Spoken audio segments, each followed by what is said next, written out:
নমস্কার বন্ধুরা, কেমন আছেন সবাই? আজকে নতুন একটি ভিডিওতে আপনাদের সবাইকে স্বাগত জানাই।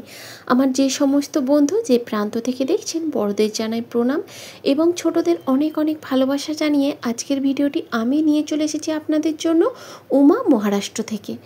আজ শুরু করছি একদম প্রথমেই ভগবানের দর্শন দিয়ে, গণপতির দর্শন দিয়ে। এখানে তো প্রচুর পরিমাণে বৃষ্টি হচ্ছে, আপনারা খবরে অবশ্যই দেখবেন। 2-3 দিন ধরে এখানে স্কুল কলেজ সমস্ত ছুটি দিয়ে দিয়েছে। একদম এত রেড অ্যালার্ট জারি করেছে, চারিদিক জলমগ্ন হয়ে গেছে অবস্থা। আর শুধু বাইরে জল না, আমার রুমের ভেতরেও অবশ্যই জল পড়ছে। তো সেই কারণেই 2-3 দিন আমি ঠিকমতো ভিডিও দিতে পারছি না। লাইট বন্ধ, কারেন্ট বন্ধ, নেট বন্ধ, এই সমস্ত নিয়ে আমি নাজেহাল হয়ে গেছি। তো চলুন, আজ একটু বেরিয়েছিলাম পাশের বাড়ির আন্টির সাথে গণপতি নিতে। আমার বাড়ির জন্য না, আসলে ওনার বাড়ির জন্য গণপতি কিনতে গিয়েছিলেন। তো আমাকে ডেকে নিয়ে গেছিলেন ওনার সাথে। বললো চলো, বাড়িতে তো বসেই থাকো, কি করবে, একটু বেরিয়ে আসবে, ঠাকুরও দেখা হয়ে যাবে। তো আমিও ভাবলাম যে যাওয়াই যাক না, ক্ষতি কী আছে। ওনার লতায় আমি এতগুলো ঠাকুর একসাথে সামনে থেকে দেখতে পাবো, এর থেকে সৌভাগ্য আর কিচ্ছু হয় না। তো সামনে দোরগোড়ায় এখন গণপতি উৎসব চলেই এসেছে বলতে পারেন। মহারাষ্ট্রের মূল প্রধান উৎসব গণপতি উৎসব। তো কে আর ছাড়তে চাই বলুন। আমিও নিজের লোভ সামলাতে না পেরে আন্টির সাথে চলে গেছিলাম। তো এগুলো ছিল বাড়ির জন্য ছোট ছোট যে মূর্তিগুলো বিক্রি হয় সেইগুলো। বাড়িতে তো আর খুব যে বড় মূর্তি নিয়ে যাওয়া হয় তা তো না, তবে এইগুলো বাড়ির জন্য। তবে রেট শুনে আমি তো অবাক হয়ে গেছি। এই ছোট্ট মূর্তিগুলো 3,500, 4,000, 5,000 করে রেট বলছে। শুধুমাত্র এই ছোট্ট মাটির মূর্তিগুলো, এই এখন যেই মূর্তিগুলো দেখছেন, এইগুলো সাধারণত ওই 1,800, 1,600, 1,700 এইরকম রেট বলছে। তো আন্টি তো শুনে অবাক হয়ে গেছে, বলল চলো অন্য দোকানে দেখা যাক। তো এখানে আরও পাশে কয়েকটি দোকান রয়েছে, আরও একটি দোকানে গেলাম। এখানে দেখুন বেশ কয়েকটা বড় বড় গণপতি একদম। তবে এগুলো কালার করে রেডি করা হয় না এখনও। ওদের অর্ডার যেগুলো আসবে সেইগুলোই ওরা রেডি করে দেবে। সবগুলো রেডি করলে তো নষ্ট হয়ে যাবে, আর যদি না বিক্রি হয়, রেডি না করা থাকলে সেগুলো আবার পরের বছর কাজে লাগবে, সেই জন্য। তারপর হয়তো কেউ কালার পছন্দ করে দেন, সেই অনুযায়ীও কালারিং করা হয়।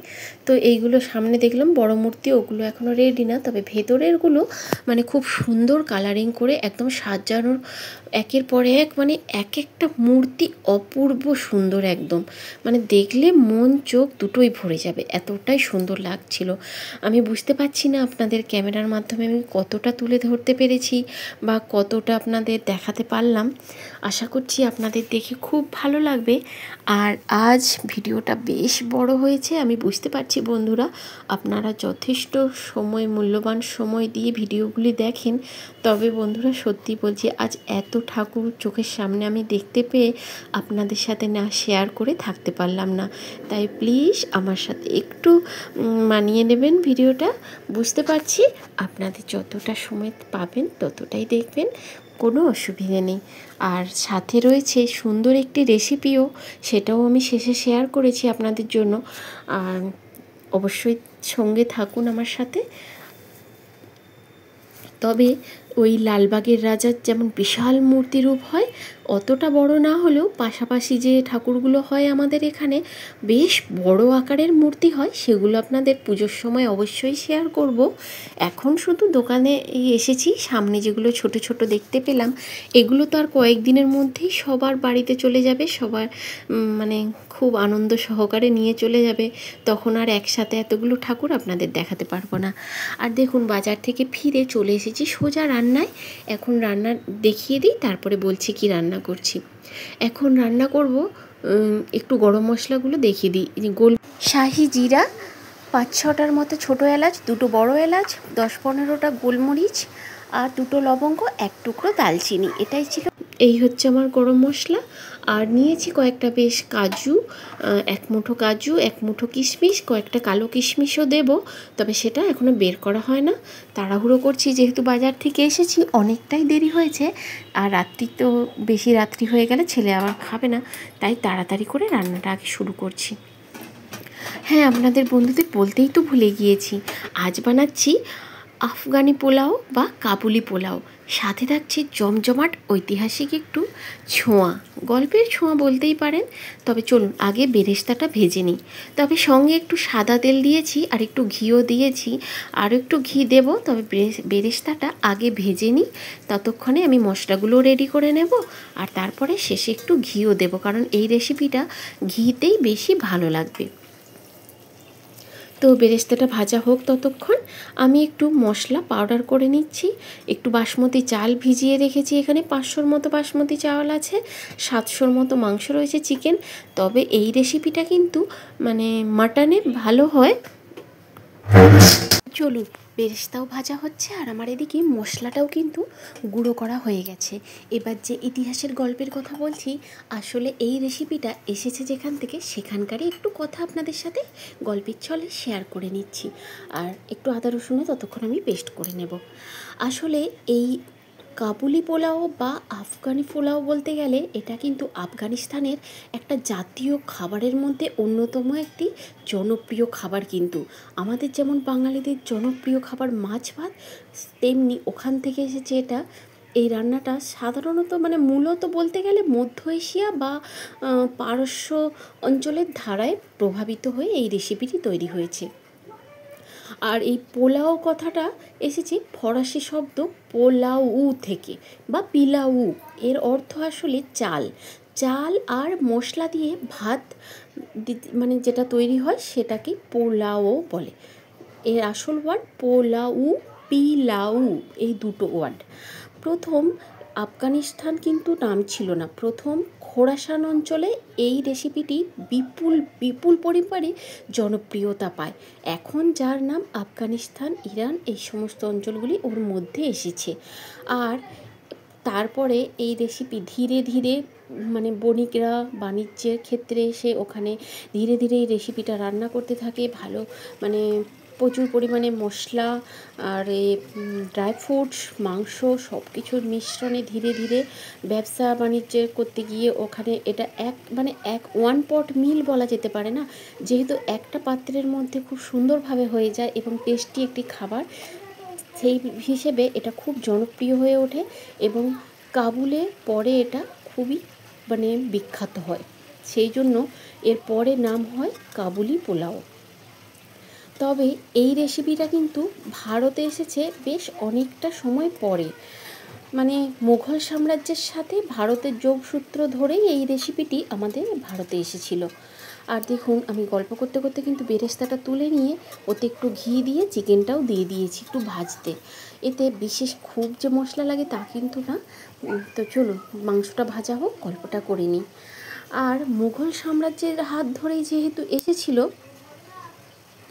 এক চুটকি কাশ্মীরি লঙ্কা গুঁড়ো দিয়েছি, আদা রসুনের পেস্টও দেব, আর একটু দেব এর মধ্যে ওই মশলা গুঁড়ো করা 1 চামচ পাউডার। বাস, এটা দিয়েই মাংসটাকে আমি বেশ খানিকক্ষণ কষবো। তো কষুক, মাংসটা কষা হতে হতে বাকিটা আপনারা শুনে নিন। আর প্রথম মুঘলরাই কিন্তু পোলাও বা বিরিয়ানি এই টাইপের খাবারগুলো ভীষণ পছন্দ করতেন এবং ভীষণভাবে বানাতেনও, এবং ধীরে ধীরে এটা ভারতে তার প্রভাব বিস্তার করে।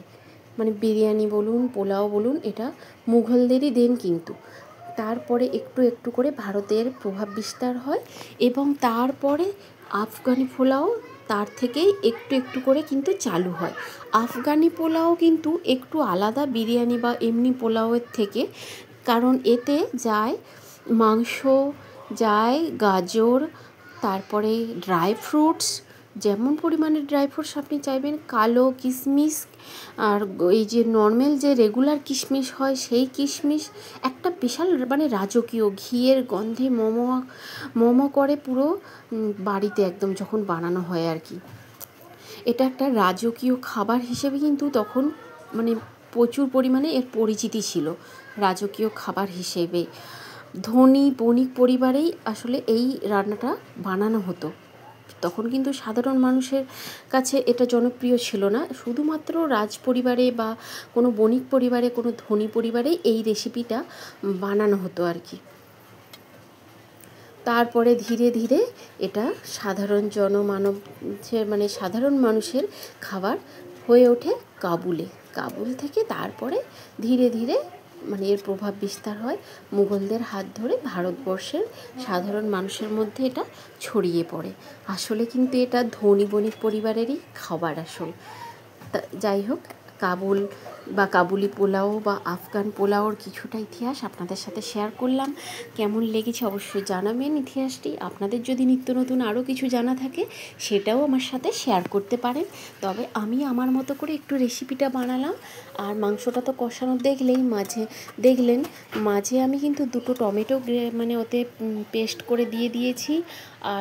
আর সেরকম কিছু মশলা দিলাম না। আর বাসমতি যে ভেজানো চালটা রেখেছিলাম ভিজিয়ে, ওটাকেও কিছুক্ষণ বেশ নাড়িয়ে এবার ফোটানো গরম জল দিলাম। আর চালের পরিমাণ এমনভাবে দিতে হবে যেন চালটা ঝরঝরে হয়। মানে চাল যদি আমার 2 কাপ হয় সেখানে আমি 4 কাপ জল নেব। তবে আমি এখানে একটু 4 কাপের থেকে একটু জল কম নেব, কারণ আমি এখানে দেব 1 কাপের মতো দুধ। একটু গাওয়া ঘি দিয়ে গোলা দুধ লাস্টে দেব, এখন না। তবে চলুন, ওটা তো ভাতটা তো এক সাইডে হতে হতে আমি ততক্ষণ ড্রাই ফ্রুটস আর গাজরটাকে আমি একটু ফ্রাইং প্যানে ঘিতে হালকা করে ভেজে নেব। সাথে 1 চামচ চিনি দেব। চিনি দিয়ে ওটাকে হালকা করে ভেজে নেব। কাজু কিশমিশ আর ওই গাজরটা একসাথে ভেজে নিয়ে তারপরে ওটা এর ওপরে দেবো, মানে পোলাওর ওপরে দেবো। এটা জাস্ট গার্নিশের জন্য ব্যবহার করা হয়, দেখতেও সুন্দর হয়। আর এই যে দেখুন 1 চামচ চিনি আমি দিয়ে দিয়েছি, এর সাথে আমি একটু হালকা টস করে ভেজে নেব। ফ্লেভারটা কিন্তু অপূর্ব হয়েছিল কিন্তু বন্ধুরা, সত্যি বলছি। আর দেখুন আমার হাফ ডান কিন্তু হয়ে গেছে, ভাতগুলো এখন হাফ কুক হয়ে গেছে। এবার মাংসগুলোকে আমি তুলে রাখা মাংসগুলো ওর সাইডে এক এক করে সাজিয়ে দিচ্ছি। এগুলো যে বিরিয়ানির মতো খুব লেয়ার করতে হয় তা কিন্তু না, জাস্ট এক সাইডে আমি সাজিয়ে দিলাম। আর ওই সাইডে বেরেস্তা তুলে রেখেছিলাম যে, সেই বেরেস্তাটাও খানিকটা ছাড়িয়ে দিলাম। আগে আপনাদের বলা হয় না, মাংস কষানোর সময় কিছুটা বেরেস্তা আমি ওতে দিয়েছি আর কিছুটা সাজানোর জন্য ওপরে তুলে রেখেছি। আর এবার দেখুন ওই ড্রাই ফ্রুটস আর গাজর ভাজাটা এক সাইডে দিয়ে দিলাম। এবার এটাকে স্টিমে রাখবো। তার আগে ওই যে বললাম 1 কাপ দুধ দেবো আমি এতে। দুধ আর 2 চামচ ঘি দিয়ে মিশ্রণ করে রেখেছিলাম, ওটা আমি ওপর থেকে দিয়ে তারপরে 10 মিনিট স্টিমে রেখে দেব। তবে হ্যাঁ, চাল অনুযায়ী স্টিমের পরিমাণ কম বেশি হতে পারে। এটা তো একদম প্যাক না, তাই আপনারা খুলে চাইলে চেক করে নিতে পারেন। কারণ আমার মানে কিছু চাল দেখেছি একদম পাতলা হয়, তাড়াতাড়ি হয়, আবার কিছু মোটা থাকে, একদম হতে একটু টাইম লাগে। তাই চাল অনুযায়ী কিন্তু আপনাকে সময়টা বুঝে নিতে হবে। আর দেখুন আমার কিন্তু রেডি হয়ে গেছে একদম। আর একদম ঝুরঝুরে, খুব সুন্দর অপূর্ব ফ্লেভারও আসছে, ভাতগুলোও ঝুরঝুরে হয়েছে। তবে এই অবস্থায় আমি ঘাঁটাঘাঁটি করব না, কিছুক্ষণ রেস্ট দিয়ে তারপরে ঘাঁটবো, দিয়ে প্লেটিংটা করে নেবো। নইলে এখন ঘাঁটলে ভাতগুলো ভেঙে যাওয়ার চান্স থাকে। তো দেখুন আমি বেশ 5-10-20 মিনিট পরে আমি এটাকে ঠান্ডা করে ঢেলে নিয়েছি আর একটু সাজিয়ে দিয়েছি। কেমন হয়েছে বন্ধুরা অবশ্যই জানাবেন। আমার আফগানি পোলাও, আপনাদের যদি রেসিপিটি ভালো লেগে থাকে অবশ্যই চ্যানেলটিকে সাবস্ক্রাইব করবেন, শেয়ার করবেন, বন্ধু হয়ে পাশে থাকবেন। দেখা হচ্ছে আবার অন্য একটি নতুন ভিডিওতে। ততক্ষণ ভালো থাকবেন, সুস্থ থাকবেন। নমস্কার বন্ধুরা।